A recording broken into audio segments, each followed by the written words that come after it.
ನಂಜನಗೂಡಿನ ನಂಜುಂಡೇಶ್ವರನ ಸನ್ನಿಧಿ ಸದಾ ಒಂದಿಲ್ಲೊಂದು ವಿವಾದದಲ್ಲಿರುತ್ತೆ. ದೇವಾಲಯದಲ್ಲಿ ಹಲವು ವಿಘ್ನ ಲೋಪಗಳ ನಡುವೆ ಈಗ ದಾಸೋಹದ ಅಕ್ಕಿಯ ಸರತಿ. ಭಕ್ತರ ಪ್ರಸಾದ ತಯಾರಿಕೆಗಾಗಿ ಇರುವ ಕ್ವಿಂಟಾಲ್ ಗಟ್ಟಲೆ ಅಕ್ಕಿಯಲ್ಲಿ ಹುಳು ಕಂಡು ಬಂದಿದೆ. ಇಂದು ಬುದ್ಧ ಪೂರ್ಣಿಮೆಯ ಹಿನ್ನೆಲೆಯಲ್ಲಿ ಸಾವಿರಾರು ಭಕ್ತರು ದೇವಸ್ಥಾನಕ್ಕೆ ಭೇಟಿ ನೀಡಲಿದ್ದು ಎಲ್ಲ ಭಕ್ತರು ಪ್ರಸಾದ ವಿತರಿಸಲು ಅನ್ನ ತಯಾರಿಸಲೆಂದು ಅಕ್ಕಿಯ ಮೂಟೆ ತೆರೆದಾಗ ಅಕ್ಕಿಯಲ್ಲಿ ಹುಳುಗಳು ಇರುವುದು ಪತ್ತೆಯಾಗಿದೆ.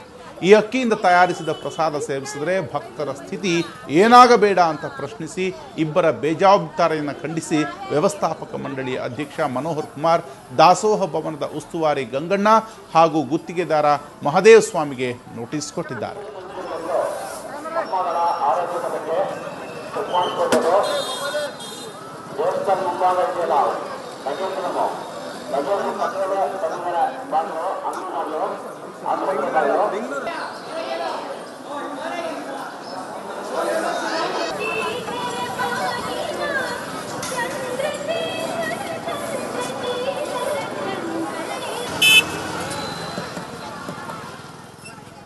ಈ ಕುರಿತಾಗಿ ಮಾತನಾಡೋದಕ್ಕೆ ದೇವಾಲಯದ ಅಧ್ಯಕ್ಷರಾದಂಥ ಮೋಹನ್ ಅವರೇ ಸಂಪರ್ಕದಲ್ಲಿದ್ದಾರೆ. ಮೋಹನ್ ಅವರೇ, ಈ ಒಂದು ದೇವರ ಪ್ರಸಾದದಲ್ಲಿ ವಿನಿಯೋಗ ಆಗಬೇಕಾದಂಥ ಅಕ್ಕಿಯಲ್ಲಿ ಹುಳು ಕಂಡು ಬರಲು ಏನು ಕಾರಣ? ಈಗ ಏನು ಕ್ರಮ ಕೈಗೊಂಡಿದ್ದೀರಿ? ಅಕ್ಕಿಲಿ ಹುಳಿ ಕಂಡು ಬಂದಿದ್ದಂದ್ರೆ ನಾವು ನಿನ್ನೆ ದಿಢೀರ್ ಭೇಟಿ ಮಾಡಿದ್ವಿ ದಾಸೋಹಕ್ಕೆ. ದಿಢೀರ್ ಭೇಟಿ ಮಾಡುವಂತ ಸನ್ನಿವೇಶದಲ್ಲಿ ಆಗ ಕಂಡು ಬಂತ ಇದರಲ್ಲಿ ವಿತರಣೆ ಮಾಡಿದಂತ ಅಕ್ಕಿಯಲ್ಲಿ ಹುಳ ಇತ್ತು. ಮತ್ತೆ ತಯಾರಿಸಿದ ಅನ್ನದಲ್ಲೂ ಸಹ ಹುಳ ಇತ್ತು. ಅಂದ್ರೆ ಇದು ನೀವು ಭೇಟಿ ಮಾಡದ್ಮೇಲೆ ಬಯಲಿಗೆ ಬಂದ ವಿಚಾರ. ಈ ಹಿಂದೆನೂ ಕೂಡ ಇದ್ರ ಅಕ್ಕಿಯಲ್ಲಿ ಇದ್ದಿರಬಹುದು ಅಥವಾ ಅನ್ನದಲ್ಲಿ ಹುಳ ಇದ್ದಿರಬಹುದೇನೋ, ಅದು ನಮ್ಗೆ ಗಮನಕ್ಕೆ ಬಂದಿಲ್ಲ. ಆದ್ರೆ ನಾವು ದಿಢೀರ್ ಭೇಟಿ, ಅದು ಅವ್ರಿಗೆ ಗಮನಕ್ಕೆ ಬಾರ್ದಂತಾನೆ ಅನಿರೀಕ್ಷಿತವಾಗಿ ಭೇಟಿ ಮಾಡಿದ್ವಿ. ಈ ಕುರಿತಾಗಿ ನಿಮ್ಗೆ ಏನಾದ್ರು ದೂರ ಬಂದಿತ್ತಾ ಅಥವಾ ಇದು ದಿಢೀರ್ ಭೇಟಿ ಅಷ್ಟೇನಾ? ಇಲ್ಲ, ದಿಢೀರ್ ಭೇಟಿ. ಈಗ ನಾವು ವಾಸ್ತವಿಕವಾಗಿ ಒಂದೊಂದು ಸಮಸ್ಯೆ ಒಂದೊಂದು ಇದಕ್ಕೂ ನಾವು ಹೀಗೆ ದಿಢೀರ್ ಭೇಟಿ ಕೊಡ್ತಾ ಇದೀವಿ. ಅದರಿಂದ ಹೋಗ್ ನೋಡಿದಾಗ ಇದು ತುಂಬಾನೇ ಇದಾಗಿ ಬಂತು. ಯಾಕೆ ಹೇಳಲಿಕ್ಕೆ ಆಗಲ್ಲ. ಇದು ಸಾವಿರಾರು ಭಕ್ತರುಗಳು ಪ್ರಸಾದ ಅಂತ ತಿನ್ನಂತ ಅನ್ನನ ಈ ತರ ನಿರ್ಲಕ್ಷ್ಯವಾಗಿ ಇವರು ಮಾಡಿದಾರಲ್ಲ ಅಂತ ಬಿಟ್ಟು ನನಗೆ ತುಂಬಾನೇ. ಸಾಮಾನ್ಯವಾಗಿ 1-2 ಹುಳ ಅಕ್ಕಿಯಲ್ಲಿ ಸಿಗುತ್ತೆ ಸಾಮಾನ್ಯ, ಆದ್ರೆ ಇಲ್ಲಿ ನಾವು ನೋಡ್ತಾ ಇದೀವಿ ಅಕ್ಕಿಗಿಂತ ಜಾಸ್ತಿ ಹುಳ ಅಕ್ಕಿಯಲ್ಲಿ ಇರುವಂತದ್ದು. ಹೌದೌದು, ಖಂಡಿತ. ಈಗ ಏನ್ ಕ್ರಮ ಕೈಗೊಂಡಿದ್ದೀರಿ ಸರ್? ಮತ್ತೆ ಇದು ಯಾಕಾಗತ್ತೆ ಅಂತ ಅಂದ್ರೆ ಕಳಪೆ ಗುಣಮಟ್ಟದ ಅಕ್ಕಿಯನ್ನ ಖರೀದಿ ಮಾಡಿರುವಂತದ್ದು. ಇಲ್ಲಿ ಕಳಪೆ ಗುಣಮಟ್ಟದ ಅಂತಲ್ಲ, ಇಲ್ಲಿ ನಾವು ಫಸ್ಟ್ ಕ್ಲಾಸ್ ಅನ್ನೋದು ಇದ್ ಮಾಡಿರ್ತೀವಿ. ಅಂದ್ರೆ ಮೊದಲನೇ ದರ್ಜೆ ಅಕ್ಕಿಯನ್ನೇ ನಾವು ತೆಗೆದು ವಿತರಣೆ ಮಾಡಿ ಅಂತ ನಾವು ಹೇಳಿದೀವಿ.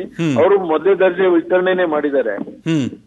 ಮತ್ತೆ ಇಲ್ಲಿ ನಮ್ಗೆ ಒಂದು ಏನು ಅಂದ್ರೆ, ಮಾಡಿರೋಂತ ಅಕ್ಕಿನ ಯಾವಾಗ ಖರೀದಿ ಮಾಡಿದ್ದು ಅಂತ ನಾವು ಹೇಳಿದ್ರೆ, ದೊಡ್ಡ ಜಾತ್ರೆಯಲ್ಲಿ ಕಳೆದ 1.5 ತಿಂಗಳಿಂದ ನಡೆದಂತ ದೊಡ್ಡ ಜಾತ್ರೆಯಲ್ಲಿ ಮಾಡಿದಂತ ಖರೀದಿದ್ದ ಅಕ್ಕಿ ಅಂತ ಹೇಳ್ತಾವ್ರೆ ನಮ್ಮ ಮೇಲ್ವಿಚಾರಕರು, ದಾಸೋಹ ಮೇಲ್ವಿಚಾರಕರು. ಆದ್ರೆ ನನಗೆ ಇಲ್ಲಿ ಸಂಶಯ ವ್ಯಕ್ತ ಆಗ್ತಿರೋದು ಏನು ಅಂದ್ರೆ, 15 ದಿವಸಕ್ಕೆ ಇಲ್ಲಿ ನಾವು ದಾಸೋಹಕ್ಕೆ ದಾಸ್ತಾನು ಸರಬರಾಜು ಮಾಡ್ಕೋತೀವಿ. ಮತ್ತೆ 1.5 ತಿಂಗಳ ಅಕ್ಕಿ ಇನ್ನೂ ಉಳ್ಕೊಂಡೈತೆ ಅಂತ ನನಗೆ ಇಲ್ಲಿ ಸಂಶಯಕ್ಕೆ ಎಡೆ ಮಾಡ್ಕೊಟ್ಟಿದ್ದೆ. ಆಮೇಲೆ 1.5 ತಿಂಗಳಿಗೆ ಅಕ್ಕಿಯಲ್ಲಿ ಹುಳು ಆಗೋದಿಲ್ಲ, ತುಂಬಾ ದಿನಗಳ ನಂತರ ಅದು ಹುಳ ಆಗುವಂತ ಪ್ರಕ್ರಿಯೆ. ಹೌದೌದು. ಇಲ್ಲಿ ಏನೋ ನಮ್ಗೆ ತುಂಬಾನೇ ಇದು, ಯಾಕೆಂದ್ರೆ ಇದ್ರ ಬಗ್ಗೆ ನಾವು ಆಲ್ರೆಡಿ ಮೊದಲನೇದವರು ಇದೇ ರೀತಿ ಆಯ್ತು ಅಂತ ಬಿಟ್ಟು ನಾವು ಭಕ್ತರ ಹತ್ರ ಸರಿ ನಡವಳಿಕೆ ಇಲ್ಲ ಅಂದ್ಬಿಟ್ಟು ಅವ್ರನ್ನ ಚೇಂಜ್ ಮಾಡಿದ್ವಿ. ಇದು ಎರಡನೇ ಇದು.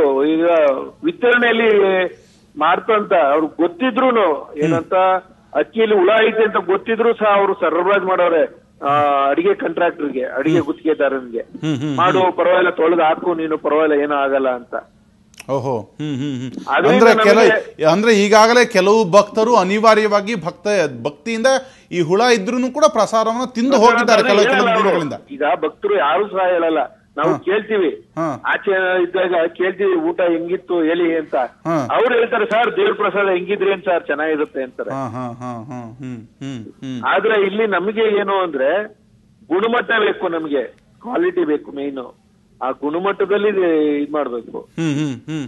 ಅದು ಇಲ್ಲಿ ಕಂಡು ಬಂದಿಲ್ಲ ನನಗಂತೂ. ತುಂಬಾನೇ ಸಂಶಯ ಹುಟ್ಟಾಗ್ತೈತೆ ಇಲ್ಲಿ ಏನೋ ಒಂದು.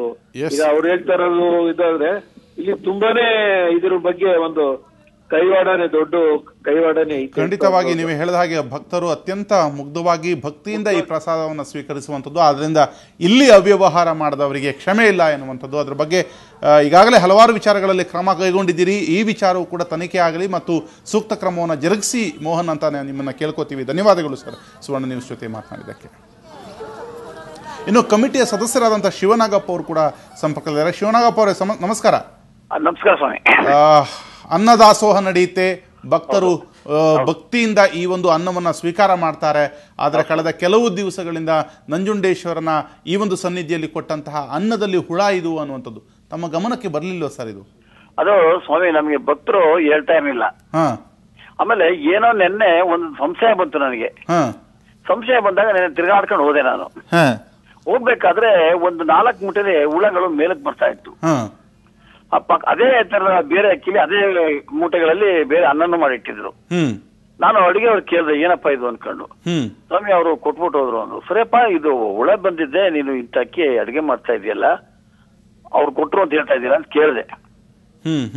ಅದಕ್ಕೆ ಅವ್ರು ಹೇಳಿದ್ರು ತೊಳ್ಬಿಟ್ಟು ಮಾಡು ಅಂತ ಹೇಳಿದ್ರು ಅಂತಂದು. ಸರಿ ನಾನು ಅವ್ರಿಗೆ ಫೋನ್ ಮಾಡಿ ಕರೆಸ್ತೆ, ಮೇಲ್ವಿಚಾರ ಕರೆದಿ.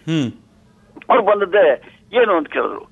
ಏನ್ ಸ್ವಾಮಿ ಈ ತರ ಅಕ್ಕಿ ಈ ತರ ಕೊಟ್ಟಿದ್ದೀರಲ್ಲ ಈ ಸರಿನೇ. ಅಯ್ಯೋ ಇದು ದೊಡ್ಡ ಜಾತ್ರೆ ಮುಂಚಿಲ್ವಾ ರೀ, ದೊಡ್ಡ ಜಾತ್ರೆ ಮುಂಚಿಲ್ದು ಅಂತ ಹೇಳ್ತಿರಲ್ರಿ. ನಾವು 15 ಒಂದ್ಸರಿ ಅಕ್ಕಿ ತರಿಸ್ತೀವಿ, ದೊಡ್ಡ ಜಾತ್ರೆಗೆ 1.5 ತಿಂಗಳಾಗಿದೆ, ಇದೇನ್ ನೀವು ಹೊರ ಮಾತು ಅಂತಂದೆ. ಒಂದ್ 4 ಬ್ಯಾಗ್ ಉಳ್ಕೊಂಡ್ಬಿಟ್ಟಿತ್ತು ಅಂತಂದು ಒಂದ್ಸಾರಿ. ಆಮೇಲೆ ಇಲ್ಲ 4 ಕ್ವಿಂಟಲ್ ಉಳ್ಕೊಂಡ್ಬಿಟ್ಟಿತ್ತು ಅಂದ್ರು. ಅಲ್ಲ, ಈಗ ದೊಡ್ಡ ಜಾತ್ರೆಯಲ್ಲಿ ತರಿಸಿದ್ರು ಕೂಡ ಅದು 1.5 ತಿಂಗಳ ಹಿಂದೆ, 1.5 ತಿಂಗಳಲ್ಲಿ ಈ ಅಕ್ಕಿಗೆ ಹುಳ ಆಗುವಂತದ್ದಿಲ್ಲ. ಆದ್ರೆ ಇದರಲ್ಲಿ ಬೇರೆ ಏನೋ ಇದೆ ಅನ್ನುವಂಥದ್ದು ಸ್ಪಷ್ಟ ಆಗ್ತಾ ಇದೆ. ಈ ವಿಚಾರದಲ್ಲಿ ಯಾರ ಮೇಲಾದ್ರೂ ಕ್ರಮ ಕೈಗೊಂಡಿದ್ದಾರೆ ಈಗ? ಸರ್ ಈಗ ನಾವು ಅದೇ ಮೇಲ್ವಿಚಾರಕರ ಮೇಲೆ ಕ್ರಮ ತಗೊಳ್ಳಿ ಅಂತ ಹೇಳಿ ಆಫೀಸರ್ಸ್ ಇದ್ ಮಾಡಿದೀವಿ, ಅಧ್ಯಕ್ಷರು ಮಾಡಿದ್ದಾರೆ. ಒಟ್ಟಿನಲ್ಲಿ ಬಹಳ ಸಂಶಯ ಬರ್ತಾ ಇದೆ ಸರ್ ನಮಗೆ. ದೇವಸ್ಥಾನದಲ್ಲಿ ಬಹಳ ಸಂಶಯ ಬರ್ತಾ ಇದೆ. ಎಲ್ಲಾ ವರ್ಕರ್ಸ್ಗಳು ಒಬ್ರಿಗೊಬ್ರು ಬಿಟ್ಕೊಡಲ್ಲ, ಒಬ್ರಿಗೊಬ್ರು ಇದ್ ಮಾಡ್ತಾರೆ. ಈಗ ಈಗ ಈಗ ಮೇಲ್ವಿಚಾರಕರಾಗಿ ಬಂದಿರೋರು 2ನೇ ಸಾರಿ ಅಲ್ಲಿಗೆ ಬಂದಿರೋದು.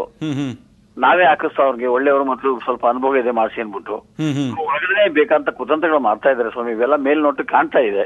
ಎಸ್, ಇದ್ರ ಬಗ್ಗೆ ಖಂಡಿತವಾಗಿ ಒಂದು ಗಮನ ಹರಿಸಿದ್ದೀರಿ, ಕ್ರಮವನ್ನು ಕೂಡ ತೆಗೆದುಕೊಳ್ಳಬೇಕು. ಧನ್ಯವಾದಗಳು ಸರ್ ಸುವರ್ಣ ನ್ಯೂಸ್ ಜೊತೆ ಮಾತನಾಡಿದ್ದಕ್ಕೆ. ಇದು ವಿಶ್ವವಿಖ್ಯಾತವಾದಂತಹ ನಂಜನಗೂಡಿನ ನಂಜುಂಡೇಶ್ವರ ದೇವಸ್ಥಾನದಲ್ಲಿ ಅಲ್ಲಿನ ಸದಸ್ಯರೇ, ಅಲ್ಲಿನ ಕಾರ್ಮಿಕ ವರ್ಗವೇ ನಡೆಸುವಂತಹ ಅಕ್ರಮ ನಿಜಕ್ಕೂ ಬೇಸರದ ವಿಚಾರ. ಅನ್ನದಲ್ಲಿ ಯಾವ ಭಕ್ತ ಪ್ರಸಾದ ಅಂತ ಕಣ್ಣಿಗೆ ಹೊತ್ಕೊಂಡು ಹೇಗಿದ್ರೆ ಏನು ಇದು ದೇವರ ಪ್ರಸಾದ ಅಂತ ಸ್ವೀಕರಿಸುವ ಹೊತ್ತಲ್ಲಿ ಇಂತಹ ಹುಳಬಿದ್ದ ಅಕ್ಕಿ ಗಮನಕ್ಕೆ ಬಂದರೂ ಅದರಲ್ಲೇ ಅನ್ನ ಮಾಡಿ ಆ ಭಕ್ತರಿಗೆ ಇಡುವಂಥದ್ದು ನಿಜಕ್ಕೂ ಇದಕ್ಕಿಂತ ಕ್ರೌರ್ಯ, ವಿಕೃತಿ, ಅಕ್ಷಮ್ಯ ಅಪರಾಧ ಬೇರೆ ಇದೆಯಾ ಎನ್ನುವಂತಹ ಪ್ರಶ್ನೆ.